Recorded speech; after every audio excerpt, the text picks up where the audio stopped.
ನಗರದ ಕುತ್ತಾರು ಕೊರಗಜ್ಜನ ಆದಿಸ್ಥಳಕ್ಕೆ ತೆರಳುವಂತಹ ಕುತ್ತಾರು ಜಂಕ್ಷನ್ನಲ್ಲೇ ಈಗಾಗಲೇ ಕೊರಗಜ್ಜನ ಹೆಸರಿನ ವೃತ್ತವೊಂದನ್ನು ನಿರ್ಮಿಸಲಾಗಿದೆ. ಈಗಾಗಲೇ ಕೊರಗಜ್ಜನ ಹೆಸರಿನಲ್ಲಿ ನಿರ್ಮಾಣಗೊಂಡಿರುವಂತಹ ಈ ವೃತ್ತವನ್ನು ನವೀಕರಣಗೊಳಿಸಲು ಖಾಸಗಿ ಸಂಸ್ಥೆಯೊಂದು ಮುಂದಾಗಿದ್ದು, ಇಲ್ಲಿನ ಅಲ್ಪಸಂಖ್ಯಾತ ಸಮುದಾಯದ ಗುಂಪೊಂದು ಸ್ಥಳೀಯ ಶಾಸಕ ಸ್ಪೀಕರ್ ಯುಟಿ ಖಾದರ್ ಅವರಲ್ಲಿ ಇದನ್ನು ನಿರ್ಮಿಸಲು ಅವಕಾಶ ನೀಡಬಾರದೆಂದು ತಡೆದು ಗೆರಾವ್ ಹಾಕಿದೆ ಎನ್ನಲಾದ ವಿಡಿಯೋವೊಂದು ಸೋಷಿಯಲ್ ಮೀಡಿಯಾದಲ್ಲಿ ವೈರಲ್ ಆಗಿದೆ.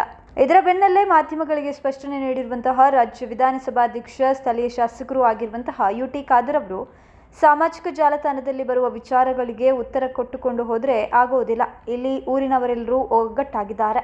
ಇಲ್ಲಿ ಯಾರೋ ಒಂದಿಬ್ಬರು ಹೊರಗಡೆಯಿಂದ ಬಂದವರು ವಿವಾದ ಎಬ್ಬಿಸಲು ಯತ್ನಿಸಿದ್ದಾರೆ. ಒಬ್ಬಿಬ್ಬರು ಮಾತನಾಡುವ ವಿಚಾರಕ್ಕೆ ಮಹತ್ವ ನೀಡುವ ಅಗತ್ಯ ಇಲ್ಲ ಎಂದಿದ್ದಾರೆ. ಈ ಬಗ್ಗೆ ಚರ್ಚೆ ಅನಗತ್ಯ.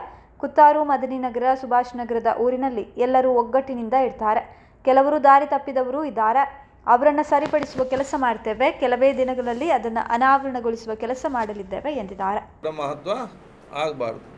ಕೆಲವೇ ದಿನಗಳಲ್ಲಿ ಅದನ್ನು ಅನಾವರಣೆಲ್ಲ ನಾವು ಮಾಡುವಾಗ ತಾವೆಲ್ಲರೂ ಕೂಡ ಬರಬೇಕು. ಅದರ ಬಗ್ಗೆ ನೀವು ಬರೆಯುವುದ ಚರ್ಚೆ ಮೊದಲು ಮತ್ತೆಲ್ಲರೂ ಕೂಡ ಅವಕಾಶ ಇದೆ.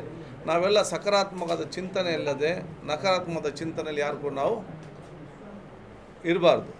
ಇದಕ್ಕೆ ಮತ್ತು ಎಲ್ಲ ಆ ಊರಿನಲ್ಲಿ ಕುತ್ತಾರು, ಮದನನಗರ, ಸುಭಾಷ್ ನಗರ ಊರಿನಲ್ಲಿ ಎಲ್ಲ ಜಾತಿ, ಎಲ್ಲ ಮತ ವರ್ಗದವರು ಎಲ್ಲರೂ ಕೂಡ ಒಗ್ಗಟ್ಟಿಂದ ಹಿಂದೆ ಕೂಡ ಒಗ್ಗಟ್ಟಿಂದ ಇದ್ದಾರೆ, ಈಗಲೂ ಕೂಡ ಒಗ್ಗಟ್ಟಿಂದ ಇದ್ದಾರೆ, ಇನ್ನು ಮುಂದೆ ಕೂಡ ಒಗ್ಗಟ್ಟಿನಿಂದ ಇರ್ತಾರೆ. ಕೆಲವೊಬ್ಬರು ಒಂದಿಬ್ಬರು ಜನ ದಾರಿ ತಪ್ಪಿದವರು ಇದ್ದಾರೆ. ದಾರಿ ತಪ್ಪಿದವರು ಅವರು ಸರಿಪಡಿಸೋ ಜವಾಬ್ದಾರಿ ಅದು ಊರವರ ಜವಾಬ್ದಾರಿ. ಅದು ನಾವು ಮಾಡ್ತೇವೆ. ನಾವು